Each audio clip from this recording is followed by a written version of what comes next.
ಎಲ್ರಿಗೂ ನನ್ನ ನಮಸ್ಕಾರಗಳು. ವೇದವ್ಯಾಸ ವೈಬ್ಸ್ ಚಾನಲ್ಗೆ ಸ್ವಾಗತ ಸುಸ್ವಾಗತ. ಇವತ್ತೇನು ಸ್ಪೆಷಲ್ ಅಂತೀರೇನ್ರಿ? ಸ್ಪೆಷಲ್ ಅನ್ಲಿಕ್ಕೆ ಮೇನ್ ನಮ್ಮ ವಿಡಿಯೋಸ್ ಆಲ್ಮೋಸ್ಟ್ ಸ್ಟಾರ್ಟ್ ಆಗೋದ ಅರ್ಲಿ ಮಾರ್ನಿಂಗ್ ಪಾಸಿಟಿವ್ ವೈಬ್ಸ್ತೊಂದಿಗೆ ಸ್ಟಾರ್ಟ್ ಆಗ್ತಾವ್ರಿ. ಇದ ಒಂದು ಖುಷಿ ಎಲ್ರಿಗೂ. ಅದರ ಜೊತೆಗೆ ಸ್ವಲ್ಪ ಡಿಫ್ರೆಂಟ್ ಆದ ರಂಗೋಲೀಸು ಮತ್ತು ಪೂಜಾ, ಅದರ ಜೊತೆಗೆ ಹೆಲ್ದಿ ಡಿಶ್ಶು ಏನಾದರೂ ಒಂದು ಅದು ಸಿಂಪಲ್ ಆಗಿರ್ತದ, ಬಟ್ ಹೆಲ್ದಿಯಾಗಿರುವಂಥ ಡಿಶ್ಶು ನಮ್ಮ ಮನೆ ಒಳಗಿರ್ತದ. ಈಗ ನೋಡ್ಲಿಕ್ಕತ್ತದ್ದು ಅರಳಿದ ಹೂವಿನ ರಂಗೋಲಿ, ಪಕಳಿ ಅಂದ್ರೆ ಪೆಟಲ್ಸ್, ಭಾಳ ಪೆಟಲ್ಸ್ ಇದ್ದಂಥ ರಂಗೋಲಿ ರೀ. ನೋಡ್ರಿ, ಅದೊಂಥರ ಡಿಫ್ರೆಂಟು, ಭಾಳ ಈಸಿ ತೆಗಿಲಿಕ್ಕೆ, ಮಾತ್ರ ಅಷ್ಟೇ ಚೆಂದಾಗಿ ಕಾಣಿಸ್ಲಿಕ್ಕತ್ತದ. ಇದಕ್ಕೊಂದು ಸ್ವಲ್ಪ ಕಲರ್ ಫಿಲಪ್ ಮಾಡಿಬಿಟ್ವಿ ಅಂತಂದ್ರೆ ಇನ್ನೂ ಚಂದ ಕಾಣಿಸ್ತದ. ಆಲ್ಮೋಸ್ಟ್ 2 ಕಲರ್ ಸಾಕ್ರಿ. ಎರಡು ಕಲರ್ ಯೂಸ್ ಮಾಡಿದ್ರು ಚಂದ ಅನಿಸ್ತದ. ಭಾಳ ಅಂತಂದ್ರೆ ಯಾವುದೇ ರಂಗೋಲಿಗೆ 3 ಕಲರ್ ಭಾಳ ಆತ್ರಿ. 2 ಅಥವಾ 3 ಕಲರ್ಸ್ ಹಾಕಿಬಿಟ್ರೆ ಮುಗ್ದ ಹೊತ್ತು. ಅದ್ರಾಗ 2 ಕಲರ್, ಅದ್ರಾಗ ರೆಡ್ ಆ್ಯಂಡ್ ಯೆಲ್ಲೋ ಇನ್ನೂ ಅಟ್ರಾಕ್ಷನ್. ಇದೇ ಥರ ಕಾಂಬಿನೇಷನ್ ಒಳಗೆ 2 ಕಲರು ಭಾಳ ಚಂದ ಇರ್ತಾವ. ಈಗ ಯೆಲ್ಲೋ ಆ್ಯಂಡ್ ರೆಡ್ ಕಾಂಬಿನೇಷನ್ ಎಷ್ಟು ಚಂದ ಅನಿಸ್ತದ ನೋಡಿದ್ರಲ್ಲ. ಮತ್ತು ನಮ್ಮ ಮನೆ ಒಳಗೆ ಮೊನ್ನೆ ನಾವು ಈಗೊಂದು ತಿಂಗಳ ಹಿಂದನೇ ಸೇವಂತಿಗೆ ಹೂವಿನ ಗಿಡ ಹಚ್ಚಿದ್ವಿ. ಸೇವಂತಿಗೆ ಅಂತೂ ಹೂವು ಇಷ್ಟು ಚಂದ ಆಗ್ಲಿಕ್ಕತ್ತಾವ್ರಿ. ಏನಿಲ್ಲ ಅಂದ್ರೆ 2-3 ದಿವಸಕ್ಕೆ ಒಂದು 4-5 ಆಗಿರ್ತಾವೆ. ನಿಮ್ಗೆ ಮೊನ್ನೆ ಕೂಡ ನಾನು ತೋರಿಸಿದೆ ಸೇವಂತಿಗೆ ಹೂವು ಎಷ್ಟು ಚಂದ ಆಗ್ಯಾವಂತ. ಅವು ಹೆಂಗವ ರೀ, ವೈಟ್ ಅನ್ನಿಸ್ತಾವೆ ನೋಡಲಿಕ್ಕೆ, ಲೈಟ್ ಯೆಲ್ಲೋ ಕಲರ್ ಅವ ರೀ. ಲೈಟ್ ಯೆಲ್ಲೋಯಿಶ್ ಕಲರ್ ಅಂತ ಹೇಳ್ತೀವಲ್ಲ, ಹಂಗವ. ಫ್ರೆಶ್ ಹೂವು ಗಿಡದೊಳಗಿನ, ಅದು ಹೊರಗಿಂದ ತಂದು ದೇವರಿಗೆ ಏರಿಸ್ತೀವಿ ಆಯಿತು. ಅದರಲ್ಲೂ ವಿಶೇಷವಾಗಿ ಅಂದ್ರೆ ನಮ್ಮ ಮನೆಯೊಳಗೆ ಹೂವು ಆಗ್ಯಾವ ಅನ್ನೋಣ, ಅದೊಂದೇನೋ ಭಾಳ ಒಂದು ಅಟ್ಯಾಚ್ಮೆಂಟ್ ಅಂತ ಹೇಳ್ತೀವಲ್ರಿ, ಹಂಗೆ ಇವು ನಮ್ಮ ಮನೆಯೊಳಗೆ ಆಗಿದ್ದೇ ಹೂವು ಅಂಥೇಳಿ ನೋಡ್ರಿ ಎಷ್ಟು ಚಂದವ. ಲೈಟ್ ಯೆಲ್ಲೋಯಿಶ್ ಕಲರ್ ಅವ ರೀ. ಈಗ ಟೈಮು 5:15 ಆಗ್ಯದ್ರಿ. ಇನ್ನೂ ಚಂದ್ರಾಮ ಇದ್ದಾನೆ ನೋಡ್ಲಿಕ್ಕತ್ತೀರಿ. ಮತ್ತು ತುಳಸಿ ಮುಂದೆ ಹೊಸ್ಲಿಗೆ ರಂಗೋಲಿ ಆಗ್ಯದ, ದೀಪ ಹಚ್ಚಿ ಇಟ್ಟು ಮುಂದಿನ ಕೆಲಸ ಸ್ಟಾರ್ಟು. ನಮ್ಮ ಬಿಜಾಪುರ್ನ್ಯಾಗ ಈಗ ಒಂದು 2-3 ದಿವಸ ಆಯ್ತು ರೀ, ಇಷ್ಟು ಥಂಡಿ ಅದ ಅಲ್ರಿ. ಈಗ ದೀಪಾವಳಿಯಿಂದ ಥಂಡಿ ಅದನ್ನೇ ರೀ, ಅದರಲ್ಲೂ ವಿಶೇಷವಾಗಿ ಈ 2-3 ದಿವಸದಿಂದ ಭಯಂಕರ ಥಂಡಿ ಅದ ರೀ. ಭಯಂಕರ ಅಂದ್ರೆ ಭಯಂಕರ ಅದ ರೀ. ಅದಕ್ಕೆ ನಾ ಹೊರಗೆ ಬರಬೇಕಾದ್ರೆ ಬಿಸಿನೀರು ಕುಡ್ದ ಹೊರಗೆ ಬರ್ತೀನಿ ರೀ. ನೋಡ್ರಿ, ನಮ್ಮ ಮನೆ ಒಳಗಿನ ಇವತ್ತಿನ ರಂಗೋಲಿ. ಮತ್ತು ಎಲ್ರಿಗೂ ಕನ್ಫ್ಯೂಸ್ ಆಗಿಬಿಟ್ಟದ, ಚತುರ್ಥಿ ಯಾವಾಗ, ಸಂಕಷ್ಟ ಚತುರ್ಥಿ ಅಂತ. ಇವತ್ತೂ ಒಂದಿಷ್ಟು ಜನ ಮಾಡ್ಯಾರ್ರಿ, ನಿನ್ನೆನೂ ಅದ. ತಿಥಿ 2 ಬಂದ್ರೆ ಹಿಂಗನೇ ಆಗ್ತದ್ರಿ. ನಿನ್ನೆ ಕೂಡ ಇತ್ತು, ಇವತ್ತು ಕೂಡ ಮಾಡ್ಯಾರ. ನಾನು ಇವತ್ತು ಮಂಗಳವಾರ ಅಂದ ಕೂಡಲೇ ಗಣಪತಿಯ ಪೂಜೆ, ಅದರ ಜೊತೆಗೆ ಆಂಜನಾದ್ರಿ ಬೆಟ್ಟ, ಇವೆಲ್ಲ ದಿನನಿತ್ಯದ್ದು ಇದ್ದೇ ಅವ. ಅದಾಗಿ ಈಗೇನದ ಅಡುಗೆ ಸ್ಟಾರ್ಟ್ ನೋಡ್ರಿ. ಇವತ್ತೇನು ವಿಶೇಷ ಅಂಥೇಳಿ, ವಿಶೇಷ ಅಂತ ಏನೂ ಇಲ್ಲ, ಬಟ್ ಹೆಲ್ದಿ ಡಿಶ್ ಮಾತ್ರ ಇದ್ದೇ ಇರ್ತದೆ. ಎಲ್ಲಕ್ಕಿಂತ ಮೊದಲು ಅಡುಗೆ ಸ್ಟಾರ್ಟ್ ಮಾಡೋಕ್ಕಿಂತ ಮುಂಚೆ ಬರ್ಶನ್ ಕಟ್ಟಿ ಕ್ಲೀನ್ ಮಾಡಿಕೊಂಡು, ಒಲೆ ಎಲ್ಲ ಕ್ಲೀನ್ ಮಾಡಿಕೊಂಡು, ಅರಿಶಿನ ಕುಂಕುಮ ರಂಗೋಲಿ ಹಾಕಿ ಅರಿಶಿನ ಕುಂಕುಮ ಏರಿಸಿ ಅನ್ನಪೂರ್ಣೇಶ್ವರಿಗೆ ಬೇಡಿಕೊಂಡೆ ಸ್ಟಾರ್ಟ್ ಮಾಡೋದು ನೋಡ್ರಿ. ಈಗ ಫಸ್ಟ್ ಏನು ಮಾಡ್ಲಿಕ್ಕತ್ತೀನಿ ಅಂತೀರೇನ್ರಿ? ಒಂದು ಹೆಲ್ದಿ ಪಲ್ಯ ಮಾಡ್ಲಿಕ್ಕತ್ತೀನಿ. ಹಿಟ್ಟಿನ ಪಲ್ಯ ಅಂತ ಹೇಳ್ತೀವಿ ರೀ. ಹಿಟ್ಟಿನಿಂದ ನೀವು ಯಾವುದೇ ಪಲ್ಯ ಮಾಡಿರಿ ಇಷ್ಟು ಆರೋಗ್ಯ ರೀ. ಹೇಳ್ತೀನಿ, ಬಹಳ ಆರೋಗ್ಯಕರವಾದ್ದು. ಅದಕ್ಕೆ ನಾನು ಹಿಟ್ಟಿನ ಪಲ್ಯ ಒಳಗೆ ಮೆಂತೆ ಸೂಡು ಹಾಕಿ, 2 ಮೆಂತೆ ಸೂಡು ಚೆಂದಾಗಿ ತೊಳೆದು ಕಟ್ ಮಾಡಿ ಇಟ್ಕೊಂಡಿದ್ನಿರ, ಅದನ್ನು ಹಾಕಿ ಹಿಟ್ಟಿನ ಪಲ್ಯ ಮಾಡ್ಲಿಕ್ಕತ್ತೀನಿ ರೀ. ಎಷ್ಟು ರುಚಿ ಆಗ್ತದಂದ್ರಿ, ನೀವು ಕೂಡ ಟ್ರೈ ಮಾಡಿ ನೋಡ್ರಿ. ಭಾಳ ಮಂದಿ ಹಿಟ್ಟಿನ ಪಲ್ಯ ಏನದ ಮೆಂತೆ ಸೊಪ್ಪು ಅದು ಹಾಕಂಗಿಲ್ಲ, ಮತ್ತು ಹಿಟ್ಟಿನ ಪಲ್ಯ ಮಾಡೋದೇ ಕಡಿಮೆ, ಹಂಗಾಗ್ಬಿಟ್ಟದ್ರಿ. ಮೊದಲೆಲ್ಲ ರೀ ಹಸಿ ಪಲ್ಯ ಮಾಡ್ತಿದ್ದಿಲ್ಲ, ಅದನ್ನು ಹಂಗೆ ಬಾಡಿಸ್ಕೊತಿದ್ರು, ಅಂದ್ರೆ ಹಂಗೆ ತಿಂತಿದ್ರು. ಈಗ ಮಾಡಂಗೆ ಇಲ್ರಿ. ನೋಡ್ರಿ, 2 ಸೂಡು ಮೆಂತೆ ಸೂಡು ನಾ ಏನು ಮಾಡಿದೆ, ಚೆಂದಾಗಿ ತಾಳಿಸ್ಕೊಂಡೆ ಎಣ್ಣೆ ಒಳಗೆ, ಮತ್ತು 1 ಲೋಟ ನೀರು ಹಾಕಿ ಅದ್ರ ಒಳಗೆ ಹಿಟ್ಟು ಹಾಕೀನಿ ರೀ.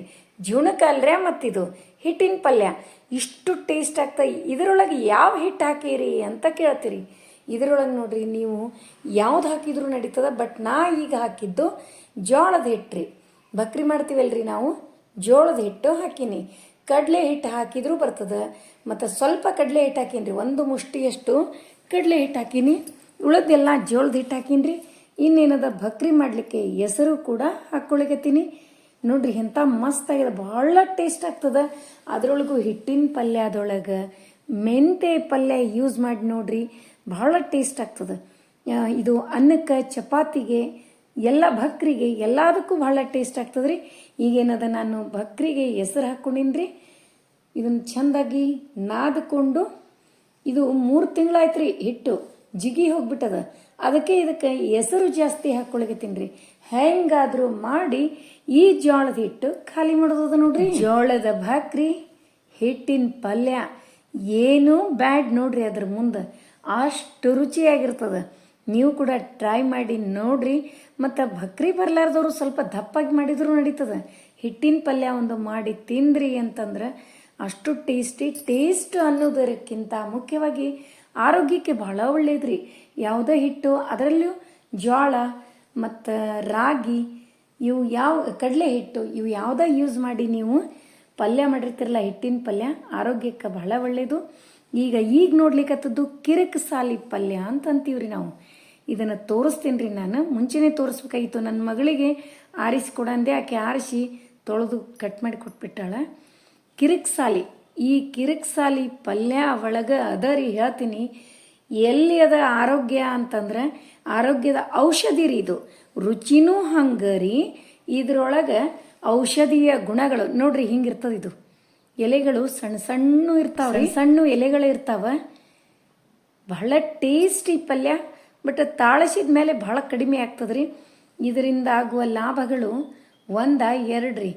ಕಣ್ಣಿಗೆ ಸ್ಪೆಕ್ಟ್ ಬಂದದ್ದು ಹೋಗ್ತದ್ರಿ ಕಂಟಿನ್ಯೂಸ್ ಆಗಿ 3 ಮಂತ್ಸ್ ತಿಂದ್ರೆ. ಮೂತ್ರಕೋಶದಲ್ಲಿ ಹಳ್ಳಾಗ್ಯಾವಂತಾರಲ್ರಿ, ಈ ಪಲ್ಯ ತಿಂದ್ರೆ ನೀವು ಡಾಕ್ಟರ್ ಹತ್ರ ಹೋಗೋದ ಬೇಡ್ರಿ, ಅಷ್ಟು ಶಕ್ತಿ ರೀ. ಬಟ್ ನಿಮ್ಮ ಬೆಂಗಳೂರು ಸೈಡು, ಮೈಸೂರು ಸೈಡು, ಈ ದಕ್ಷಿಣ ಕನ್ನಡ ಕಡೆ ಇದಕ್ಕೆ ಏನಂತಾರ ನನಗೆ ಗೊತ್ತಿಲ್ರಿ. ಇದನ್ನು ತೋರಿಸಿದೆ ನಿಮಗೆ. ಇನ್ನೊಂದ್ಸರಿ ತಂದಾಗ ಫುಲ್ ಅದರದ್ದು ಸೂಡು ತೋರಿಸ್ತೀನಿ. ಇದರೊಳಗೆ ಏನಾದ್ರು ರುಚಿಗೆ ತಕ್ಕಷ್ಟು ಉಪ್ಪು, ಖಾರ 2 ರೀ. ಏನೂ ಹಾಕಿಲ್ರಿ. ಎಣ್ಣೆ ಕೂಡ ಸ್ವಲ್ಪ ಹಾಕಿನ್ರಿ. ಇದರೊಳಗೆ ಯಾವುದೋ ಹಿಟ್ಟಾಗಲಿ ಏನೂ ಆ್ಯಡ್ ಮಾಡಿಲ್ಲ. ಶೇಂಗಾ ಪುಡಿ ಏನೂ ಇಲ್ರಿ, ಬರೀ ಉಪ್ಪು ಖಾರ ಅಷ್ಟೇ. ಈಗೇನದ ಬಡ ಭಕ್ರಿ ಮಾಡಿ ತೆಗಿತೀನಿ. 2 ಥರದ ಪಲ್ಯ ಆತ್ರಿ. ಇಷ್ಟಾದ್ಮೇಲೆ ಇನ್ನೂ ಒಂದು ಪಲ್ಯ ಮಾಡೀನಿ. ಇವತ್ತೇನು ಪಲ್ಯ ಹಾವಳಿ ಆಗ್ಬಿಟ್ಟದ ನೋಡ್ರಿ ನಮ್ಮ ಮನೆಯೊಳಗೆ. ನೋಡ್ರಿ, ಕಿರಿಕ್ ಸಾಲಿ ಪಲ್ಯ ಆಯಿತು, ತಾಳು ಪಲ್ಯ, ಕಿರಿಕ್ ಸಾಲಿ ತಾಳು ಪಲ್ಯ ಅನ್ನಕ್ಕೆ ಹಚ್ಕೊಂಡು ತಿಂದ್ರೆ ಅಷ್ಟು ರುಚಿ ರೀ. ಭಕ್ರಿ ಚಪಾತಿಗಂತೂ ಬಂದೇ ಬರ್ತದೆ. ಅದರ ಜೊತೆಗೆ ಅನ್ನಕ್ಕೂ ಕೂಡ ಅಷ್ಟು ರುಚಿ ಆಗ್ತದ್ರಿ ಇದು. ಈಗ ಭಕ್ರಿ ಮಾಡಿ ತೆಗೆದು ಇನ್ನೊಂದು ಪಲ್ಯ ಮಾಡ್ಲಿಕತ್ತೀನಿ ರೀ. ಚೌಳಿಕಾಯ್ದ್ರಿ. ನನ್ನ ಮಗಳಿಗೆ ಭಾಳ ಇಷ್ಟ ರೀ ಚೌಳಿಕಾಯಿ. ರಸಪಲ್ಯಕ್ಕಿಂತ ಚೌಳಿಕಾಯಿ ಮತ್ತು ಹಸಿಮೆಣಸಿನಕಾಯಿ 2 ಒಟ್ಟಿಗೆ ಸ್ವಲ್ಪ ಎಣ್ಣೆ ಹಾಕಿ ತಾಳಿಸಿ ನಾವೇನು ಮಾಡ್ತೀವಲ್ರಿ, ಆ ಪಲ್ಯ ನನ್ನ 2 ಮಕ್ಕಳಿಗೇ ಭಾಳ ಇಷ್ಟ. ಹಿಂಗಾಗಿ ಇವತ್ತು ನಾನು ಅದನ್ನು ಮಾಡೋದಿಲ್ಲ, ರಸಪಲ್ಯ ಮಾಡೋಣ ಅಂತ ಅಂದ್ರೂ ಸತೇಕ ಅವ್ರು ಕೇಳಲಿಲ್ರಿ. ದಪ್ಪವರಿ ಇವು. ಈ ತಾಳದ ಪಲ್ಯಕ್ಕೆ ಖರೆ ಅಂದ್ರೆ ಎಳಿ ಇರ್ಬೇಕ್ರಿ, ಭಾಳ ಎಳೀವಿರ್ಬೇಕ್ರಿ. ಅಂದ್ರೆ ಇನ್ನೂ ಟೇಸ್ಟ್ ಆಗ್ತದ್ರಿ ಈ ಪಲ್ಯ. ಅದ್ರ ಕೇಳಿಲ್ರಿ ಅವರು. ಹೆಂಗರೆ ಯಾಕಾಗಲಿ ಅಮ್ಮ ನಮಗೆ ಮಾಡಿಕೊಡು ಅಂತಂದ್ರಿ. ಅದ್ರ ಸಲುವಾಗಿ ಸ್ವಲ್ಪ ದಪ್ಪ ಇದ್ದರೂ ಒಂದು ಚೆಂದಾಗಿ ಮಾಡಿದ್ದೆ. ಟೇಸ್ಟ್ ಆಗಿತ್ತು ರೀ ಪಲ್ಯ ಮಾತ್ರ. ನೋಡ್ರಿ, ಇದಕ್ಕೇನದ ನಾನು 2-3 ಸ್ಪೂನು ಎಣ್ಣೆ ಹಾಕಿನ್ರಿ. ಜೀರಿಗೆ, ಸಾಸಿವೆ, ಕರಿಬೇವು ಹಾಕಿ ತಾಳಿಸೀನಿ. ಹಸಿಮೆಣಸಿನ್ಕಾಯಿ ಮತ್ತು ಚೌಳಿಕಾಯಿ ಹಾಕಿ ನೋಡ್ರಿ. ಈಗ ಒಂದು ಬೈಟ್ ನೋಡೇ ಬಿಡಾಕಂತ್ರಿ ಹೆಂಗಾಗ್ಯದ ಅಂಥೇಳಿ. ಒಂದು ಬೈಟ್ ತಿಂದು ನೋಡಿದ್ವಿ ಅಂದ್ರೆ ಗೊತ್ತಾಗ್ತದೆ. ಖರೆ ಟೇಸ್ಟ್ ಮಾತ್ರ ಸೂಪರಾಗಿ ಆಗಿತ್ತು ರೀ. ನೋಡ್ರಿ, ಇವತ್ತಿನ ಅಡುಗೆ ಎಲ್ರಿಗೂ ಇಷ್ಟ ಆಯಿತು ಅಂತ ಅನ್ಕೋತೀನಿ. ಮತ್ತು ತಾಳಸ ಪಲ್ಯ ಆಯ್ತು ರೀ. ತಾಳಿದ ಪಲ್ಯ ಕಿರಿಕ್ ಸಾಲಿ ಅಂತೀವ್ರಿ ನಾವು. ಕಿರಿಕ್ ಸಾಲಿ, ತಾಳಿದ ಪಲ್ಯ. ಇನ್ನೇನದ ಚೌಳಿಕಾಯಿ ಮೆಣಸಿನ್ಕಾಯಿ ಪಲ್ಯ. ಮೆಣಸಿನ್ಕಾಯಿ ಒಂದು 4-5 ಅಷ್ಟ ಹಾಕಿದ್ರೆ, ಭಾಳ ಹಾಕೋದಿಲ್ಲ. ಮತ್ತು ಇದು ಏನು ಮಾಡ್ಲಿಕ್ಕತ್ತೀನಿ ಅಂತೀರೇನ್ರಿ, ಈ ಒಳಕಲ್ಲು ಏನದಲ್ರಿ ನಮ್ಮ ಮನೆ ಒಳಗೆ ಇದ್ದಿದ್ದಿಲ್ಲ. ಇದರೊಳಗೆ ಈ ಟೈಪ್ ಶೇಪದ್ದು ಬೇಕಾಗಿತ್ತು ರೀ ನಮಗೆ. ಇದನ್ನು ಆನ್ಲೈನ್ ಹಾಕಿದ್ಲರಿ ನನ್ನ ಮಗಳು 600 ರುಪೀಸ್ ಇದಕ್ಕೆ. ಇದೇನದ ಇದನ್ನು ಒಮ್ಮೆ ಚಟ್ನಿ ಮಾಡ್ಲಿಕ್ಕೆ ಇದ್ರೊಳಗೆ ಬರಂಗಿಲ್ರಿ. ಇದನ್ನು ಏನು ಉಳಿದಿರ್ತಾವಲ್ರಿ, ಪಲ್ಯ ಸೋಸಿದ್ದು ಮತ್ತು ಕಾಯಿ ಪಲ್ಯ ಸೋಸಿದ್ದು, ಚೌಳಿಕಾಯಿ ಸೋಸಿದ್ದು, ಅವನ್ನೆಲ್ಲ ಹಾಕಿ ದಿನಕ್ಕೆ ಒಂದು 10 ನಿಮಿಷ ಹಿಂಗೆ ಮಾಡ್ಬೇಕ್ರಿ. ಒಂದು ಏನಿಲ್ಲ ಅಂದ್ರೆ ಒಂದು 10-12 ಸರಿ ಆಯ್ತಂದ್ರೆ, ಅಂದ್ರೆ 10-12 ಸರಿ ಅಂದರೆ ಇವತ್ತು 1 ಡೇ, ಹೀಗೆ ಒಂದು 10 to 12 ಡೇಸ್ ಮಾಡ್ಬೇಕ್ರಿ. ಯಾವ್ದಾರ ಪಲ್ಯ ವೇಸ್ಟ್ ಪಲ್ಯ ಹಾಕಿ ಸಣ್ಣ ಚಟ್ನಿ ಮಾಡ್ಬೇಕ್ರಿ. ಹಂಗೆ ಮಾಡಿದ್ರೆ ಇದು ಏನಾಗ್ತದೆ, ಪಳಗ್ತದೆ ರೀ, ಕಲ್ಲು ಪಳಗ್ತದೆ. ಆಮೇಲೆ ಏನದ ಚಟ್ನಿ ಮಾಡೋದು ನೋಡ್ರಿ ಇದ್ರೊಳಗೆ. ಈಗ ಸದ್ಯಕ್ಕೆ ಒಂದು 10-15 ದಿವಸ ಅಂತೂ ಇದು ಏನೂ ಮಾಡಲಿಕ್ಕೆ ಬರಂಗಿಲ್ಲ ರೀ. ಅದಕ್ಕೆ ಇದನ್ನೇ ಒಬ್ಬೊಬ್ರಿಗೆ ಗೊತ್ತಿರಂಗಿಲ್ಲಲ್ರಿ, ಹೆಂಗೂ ನಾ ಮಾಡ್ಲಿಕ್ಕತ್ತಿದ್ದೆ ಹೇಳಿ ಇದ್ರಾಯ್ತು ಅಂತ ತಿಳ್ಕೊಂಡು ಇದನ್ನು ತೋರಿಸೇನ್ರಿ. ಈ ಕಲ್ಲಿಗೆ 600 ರುಪೀಸ್ ಆ್ಯಂಡ್ 630 ಏನೋ ಹಿಂಗೆ ಚಿಲ್ಲರೆ ಅದ ರೀ, ಅಷ್ಟು ಬಿದ್ದದ. ನಾವು ಆನ್ಲೈನ್ ಒಳಗೆ ಹಾಕಿದ್ವಿ.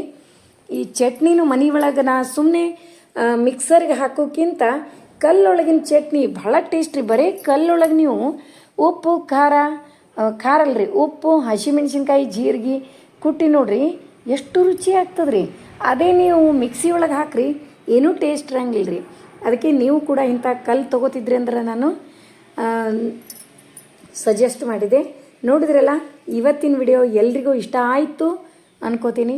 ನಮ್ಮ ವಿಡಿಯೋಗಳು ನಿಮಗೆ ಇಷ್ಟ ಆದರೆ ಲೈಕ್ ಮಾಡಿರಿ, ಶೇರ್ ಮಾಡಿರಿ. ಹೊಸದಾಗಿ ನೋಡ್ಲಿಕ್ಕತ್ತವರು ನಮ್ಮ ವಿಡಿಯೋಸ್ ಇಷ್ಟ ಆದ್ರೆ ಬಿಡ್ಲಿಕ್ಕೆ ಹೋಗಬೇಡ್ರಿ. ಲೈಕ್ ಮಾಡಿ, ಸಬ್ಸ್ಕ್ರೈಬ್ ಮಾಡಿರಿ. ಹಂಗೆ ಫ್ರೆಂಡ್ಸ್ ಆ್ಯಂಡ್ ರಿಲೇಟಿವ್ಸಿಗೆಲ್ಲ ಶೇರ್ ಮಾಡ್ತಿರಲ್ಲ. ಮತ್ತೆ ಮುಂದಿನ ವಿಡಿಯೋದಲ್ಲಿ ಸಿಗೋಣ. ಧನ್ಯವಾದಗಳು.